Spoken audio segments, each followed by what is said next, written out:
안녕하세요. 오늘은 불방심 유조 작가님의 일품수선이라는 선엽소설을 소개하겠습니다.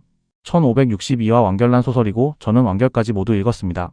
이 소설은 2017년 중국에서 처음 연재를 시작해 6년 만인 2023년에 완결되었습니다. 국내에는 2021년 네이버에서 독점 수입되었으며 현재는 카카오 페이지에서도 감상할 수 있습니다. 게임 속 선엽 세계에 떨어진 한 청년. 그는 갓 생성된 기본 캐릭터로 빙의됩니다. 강자들이 질비한 세계에서 능력 하나 없으면 살아남을 수가 없겠죠. 이 소설의 주인공 진양은 아주 특별한 능력을 가지고 있습니다. 진양이 죽은 자의 시체를 직접 손으로 접촉하면 특별한 능력인 습득이 발동됩니다. 이 습득은 단순한 아이템 획득이 아니라 시체가 생전에 가지고 있던 기억, 능력, 기능서, 신통 등 이 중에 하나만 무작위로 얻을 수 있습니다. 진양의 이 능력은 일품수선의 전체 흐름과 주인공의 성장에 있어 핵심 축을 이룹니다. 진양이 갖고 있는 게임 기억은 여기선 전혀 소용이 없고 진짜 목숨이 걸린 생존의 싸움이 시작됩니다. 이제 25화까지의 내용을 살펴보겠습니다. 현대 게임 마니아이자 평범한 청년 진양. 그는 어느 날 자신이 즐기던 인기 모바일 게임 일품수선 속으로 떨어지게 됩니다. 하지만 문제는 그가 조종하던 강력한 캐릭터가 아닌 수련 초급 단계인 양기 1층의 신생 캐릭터로 전생되었다는 것입니다. 힘도 재능도 배경도 없이 그저 살아남기 위해 진양은 선택합니다. 청림성에서 해결자파점이라는 이름의 점포를 열고 기초 부적 제작과 시체 처리로 돈을 벌기 시작합니다. 이 가게는 겉보기엔 자파점이지만 사실은 은밀히 시체를 처리해주는 장소입니다. 어느 날 축기 경지의 수도사 시신 두구가 진양의 가게에 들어옵니다. 시신을 처리하는 과정에서 진양은 시체를 만지면 물건을 습득하는 능력을 사용하여 기능서와 혈옥을 얻게 됩니다.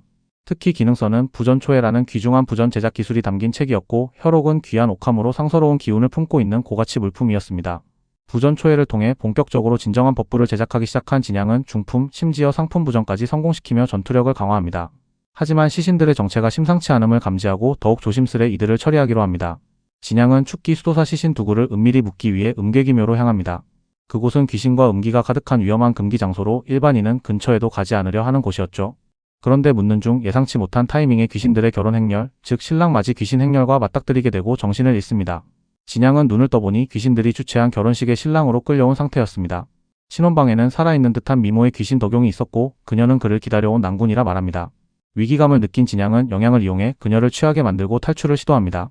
진양은 영향을 사용하여 귀신 무리를 혼수 상태에 빠뜨리고 자신이 가진 뼈단지를 이용해 귀신들을 포획합니다. 그리고 청림성으로 돌아와 흑노인에게 귀신 졸병을 팔아 1만 개가 넘는 영석을 벌게 되고 귀중한 정보도 얻게 됩니다. 덕용은 단순한 여자 귀신이 아니라 기왕에 비었고 진양은 우연히 기왕의 거점을 뒤흔드는 엄청난 실수를 저지른 것입니다. 진양은 정체를 숨긴 채 다시 평범한 자파점 주인의 일상으로 복귀합니다. 하지만 그날 밤 무시무시한 참사가 성 외곽에서 벌어졌다는 소식을 듣게 됩니다. 청림성 북은 삼산 지역을 장악하고 있던 삼산방이 하루아침에 전멸했다는 소문이 퍼집니다.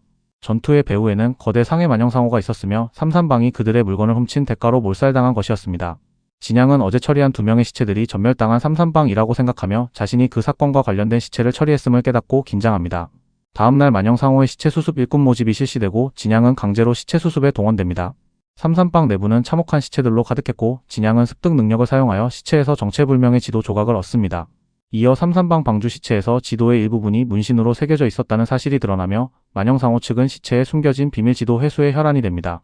이로 인해 시체 수습자 전원은 만영상호의 감시 아래 놓이게 되며 도망칠 수 없도록 목에 해결하는 폭발 장치를 착용하게 됩니다. 습득 능력으로 다수의 지도 조각을 머릿속에 각인한 진양은 그것이 보물 지도를 나타내며 만영상호가 이 정보를 절대 외부로 유출시키지 않으려고 마지막에는 일꾼들을 모두 죽이려 한다는 확신을 갖습니다. 결국 그는 밤에 도망치기로 결심합니다.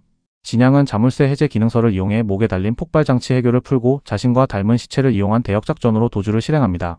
대역을 세워놓고 도망칠 기회를 고민하던 중 정체불명의 검은 옷의 사내가 침입하는 장면을 목격하게 됩니다. 이 사내는 진양과 마주치자 도둑 사이에 암호를 사용하며 물러서려 하지만 진양은 이를 역이용해 혼란을 일으키고 탈출을 감행합니다. 부적들과 해교를 이용한 폭발로 혼란을 유도한 후 도둑은 만영상호의 고수 구간사에게 쫓기게 되고 진양은 반대편으로 탈출에 성공합니다. 진양은 성 남쪽에 마련한 은신처에서 변장을 하고 시체에서 습득한 물품을 이용해 작물상의 물건을 판매합니다. 100여 개의 주머니를 거래한 후 자신에게 접근한 뚱보를 통해 어젯밤 도둑과 동일 인물임을 눈치챕니다. 뚱보 장정이는 진양이 과거 묻어주었던 도둑의 사형이라 착각하고 스스로 정보를 누설합니다. 진양은 장정이에게서 자소도군에 대한 정보를 들으며 그가 남긴 신공 자소도경의 일부를 획득할 기회를 파악합니다. 지도 일부를 장정이에게 보여주면서 그를 도우미로 이용할 준비를 합니다. 이후 진양은 황하단을 복용하며 본격적인 수련을 시작합니다. 진양은 황하단 덕분에 양기 9층에 도달하고 축기를 눈앞에 두게 됩니다. 하지만 축기는 공법 선택이 중요하기에 수련을 잠시 미루고 부전 제작에 집중합니다. 그러던 중 돌아온 장정이를 통해 자소도군의 자화 장소가 음계기묘 깊은 고심을 보고합니다.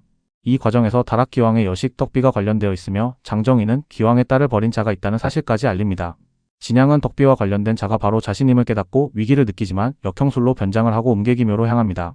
덕비의 귀신들에게 자신이 모든 정보를 알고 있으며 그 기왕의 딸을 버린 자는 사제 장정희라고 사기를 칩니다. 귀신들은 이를 믿고 사실 확인을 위해 진양을 귀성으로 압송해 검은 감옥에 가둡니다. 한편 장정희는 만영상호의 진양을 밀고해 신뢰를 얻고 귀신들에게 넘겨집니다. 그러나 덕비는 장정희를 보자 진양의 얼굴이 아니라고 실망하며 장정희는 결국 진양과 같은 검은 감옥에 갇히게 됩니다. 검은 감옥에서 만난 두 사람은 서로를 조롱하면서도 다시 손을 잡을 수밖에 없는 상황에 놓이게 됩니다. 진양은 귀성 감옥 내부에서 시신을 조사하며 현라마를 획득합니다. 귀성의 검은 감옥은 강력한 안개와 독충으로 구성된 탈출 불가능한 구조였지만 진양은 현라마를 통해 감옥에서 빠져나올 수 있게 됩니다. 뚱보 장정희는 진양에게 굽신거리며 구해달라고 애원하고 결국 진양은 그를 데리고 탈출하기로 합니다. 한편 보물 지도를 통해 자소도군이 좌화한 곳을 찾으려 만영상호와 무량도원이 본격적으로 음계기묘에 침입하자 다락기왕과 무량도원의 허신장모가 전면 충돌하게 됩니다. 두 고수의 싸움은 음계기묘 전체를 흔드는 격렬한 전투로 번지며 만영상호와 무량도원의 축기 이상 무사들이 침입을 개시합니다. 진양은 탈출 도중 덕비와 무량도원의 내문 제자가 격돌하는 현장을 목격하고 정체가 드러날까 두려워 모든 도망용 부적을 사용해 탈출을 시도합니다. 덕비는 그들을 알아보고 추격하지만 진양은 무량도원 제자를 부추겨 덕비와 싸우게 만들고 그 틈에 도망치는 데 성공합니다. 두 사람은 일선천 절벽 아래로 몸을 던지고 심연을 지나 비경의 입구에 도착합니다. 그곳은 자소도군이 좌화한 땅으로 숲과 연못이 어우러진 독특한 공간이었습니다. 조금 이동하다 요장 흑호를 마주치게 되고 도망치면서 밀림에 불을 지르고 요물의 힘을 이용해 위기를 넘깁니다. 그 과정에서 요장 흑호에게 얻어맞은 장정희의 상태를 확인하던 중 그가 숨이 끊어진 것을 발견합니다. 진양은 뚱보를 관에 넣고 정중히 묻어주며 사형으로서 마지막 예를 다하지만 습득 능력이 발동되지 않는 점에서 그의 죽음을 의심합니다. 진양은 위험한 늪지를 피하려다 환영 속에 갇히고 지도의 의미를 깨닫고 나서야 특정한 길만이 탈출로임을 이해합니다. 뛰어난 신체 능력으로 늪지를 벗어나려는 와중 한 아이가 늪지로 들어오는 모습을 목격하고 구조하게 됩니다. 보옥이라 불리는 정체불명의 그 아이가 사실 이승에 집착해 떠돌던 영혼임을 알게 됩니다. 진양은 아이의 육골을 모아 관에 안치하고 아이가 떠돌지 않게 약속합니다. 아이의 육골은 옥화되어 있으며 그 안에는 심오한 문양이 담겨 있어 진양은 습득 능력을 통해 이를 흡수합니다. 남색의 천례비술, 상청운소인내 비법, 자색의 뇌화신통, 그리고 금색의 공법서. 금색 구슬은 무심코 넘기지만 나중에 그것이 바로 진양이 꿈꿔온 자소도경임을 알게 됩니다. 자소도경을 수련한 결과 진원의 질과 밀도는 수백 배로 향상되어 축기 돌파가 눈앞으로 다가옵니다. 한편 비경 밖에선 현천성종, 영태성종, 만영상호의 강자들이 모이며 자소도군의 무덤이 아닌 계승자를 찾기 위한 장소임이 드러납니다. 심연은 열렸고 기연의 향방은 한 사람 진양의 손에 달리게 됩니다. 죽은 자를 통해서 살아남고 부적과 신공으로 자신의 운명을 새롭게 써내려가는 자. 이것이 일품수선의 이야기입니다. 감사합니다.